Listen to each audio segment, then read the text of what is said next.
I've realized something important since having a baby. I need to stop telling people I had a C-section. I have to stop immediately. Not because I'm ashamed, but because every time I accidentally mention, "Oh yeah, I had a C-section," there's always that one guy, usually one of my husband's friends, who jumps in with the dumbest confidence. "Oh, took the easy route. Popped the baby out the sunroof." Excuse me, sir, I did not pop my baby out the sunroof. My body does not come with a sunroof. I am not a Toyota RAV4. This was major abdominal surgery, and I was awake for the whole thing, listening to every sound like I was backstage at my own butchering. But okay, let's continue. No one tells you this part. But after the baby comes out, they wheel the baby away, your husband leaves with the baby, and you're just left there, alone, on the operating table, listening to your own organs being rearranged like leftover Tupperware. And because I was at a teaching hospital, it got even better. At one point, I heard the senior surgeon say to the junior one, "Now what I would have done differently there." Excuse me? My open abdomen is not a Yelp review. Don't "what I would have done differently" my internal organs. But anyway, we got a baby out of the whole ordeal, and we like him. His name is Miles, which is ironic because he is huge. I Googled it. The average 3-year-old boy weighs around 32 pounds. My son? He's 18 months old. 39 pounds. And I'm strangely proud of this. I hold him up in pictures like fishermen hold up giant bass. Look at this absolute unit I caught. And for the first time ever, I understood why men send pictures of their genitals. It's the same energy. Look at this big thing I made. Except mine is socially acceptable and wears overalls from Target. Miles has started talking, which is great, except he talks in a completely inexplicable Italian accent. He'll look at me and go, "Mama, no." Not no. No. Like he's a tiny, angry Italian man upset that I don't speak the language of his ancestors. This morning he opened his eyes, looked at me, and the first sound out of his mouth was, "Acha." I said, "Achu?" He goes, "Acha." I tried, "Apple, acha." "Ice cream?" "Yeah." He communicates like an Italian waiter who's tired of me mispronouncing the menu. But the wildest part is that he looks nothing like me. I'm half Arab, half Irish, which mathematically should make me, I don't know, Italian? But he looks exactly like my blonde, blue-eyed husband. And I look like the nanny. It's a disaster, and strangers love pointing it out.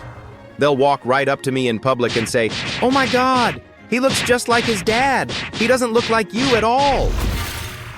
Why do people do this? Why do they look a woman in the eye, a woman who allowed her body to literally be unzipped like a suitcase, and say, "You contributed nothing visually"? So here's how I respond now.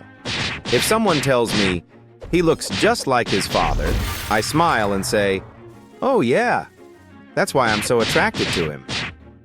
Shuts them up every time. Parenting is hard. Any parents here tonight? Yeah, that's the correct level of enthusiasm. Exhausted relief that you're not currently with your children. Before I had a kid, all my friends kept saying, "You have to have a baby. You will never know joy like the joy of meeting your child." Then I had a baby who has not slept through the night for 18 months, and those same friends suddenly confessed, "Oh yeah, parenting sucks. Good luck." Excuse me? Why didn't you lead with that? Because parenting is a pyramid scheme. And at the top of the pyramid, grandparents. The minute I turned 30, my parents started talking like they were hosting an MLM meeting. Have you heard about an amazing investment opportunity for your future? My mom wanted a grandchild so badly, she told me, "The greatest thing I ever did was give birth to you and your brothers." Then I had a kid and said, "Mom, this is really hard." And she looked me dead in the eyes and said, "I know. Stop complaining. Go to therapy." Thanks, Mom. My mom flew in to help me with the baby. And honestly, a new mom needs another mom more than anything, because no one is less qualified to take care of a newborn than a woman who just had a newborn. Picture this. A woman shows up at your house applying to be your babysitter. She looks exhausted, hair tangled, pupils dilated. She says, "Full disclosure, I just had major surgery. I'm on a bunch of medication. I haven't slept in weeks. I don't know what day it is or who I am anymore, but I feel deeply connected to the baby, and I think you should suck my boobs." You would say, "Ma'am, please go to bed." So yes, thank God my mom came. And that's when I realized moms do everything. They know the routines, the schedules, the details, the baby stuff. Meanwhile, dads get a free pass.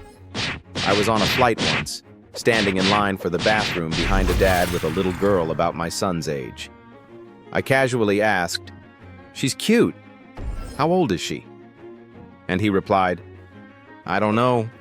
Changes every month. Hard to keep track." With no shame, as if his wife handles all data-related services for the child. And yet moms are always portrayed as nags and killjoys, while dads are the fun parent. Nothing proves this more than the children's song, "The Wheels on the Bus." The mommies on the bus say, "Shh, shh, shh." Aggressive. The daddies on the bus say, "I love you, I love you, I love you." No, they don't. The daddies on the bus say, "Babe, did you pack the diaper bag? Do we have formula? Where is the baby?" I performed this bit once and asked the crowd, "What do the dads on the bus say?" And a woman in the back yelled, "They're not there!" Iconic. I breastfed. I didn't enjoy it. It hurt like hell. I don't miss breastfeeding, but I do miss the amazing boobs I had. Breastfeeding boobs are incredible, like Greek goddess-level boobs. The person I feel worst for is my husband. It was like he begged the gods for glorious breasts, and they replied, "We shall grant your wife the breasts of your dreams, but you may never touch them." My husband is a boob guy, and I am not a boob lady. I only discovered this during a walk one day. We were strolling and a woman with magnificent boobs approached us. No bra. Floating. Glorious. My husband was talking about installing floating shelves. The irony was not lost on me. He said, "The key to floating shelves is," and then she passed us, finding a stud or an anchor, and after she walked by, he continued, "Otherwise, it can compromise structural integrity." I turned to him and said, "You just put your glasses on to check her out." And he had no memory of doing it. To be fair, he's never done anything like that since we got married. He also got LASIK. So, problem solved.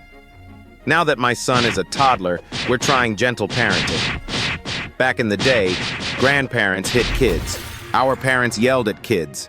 Our generation, we're supposed to get down to their eye level and say, "You are the mommy now. Punch me in the throat if you must."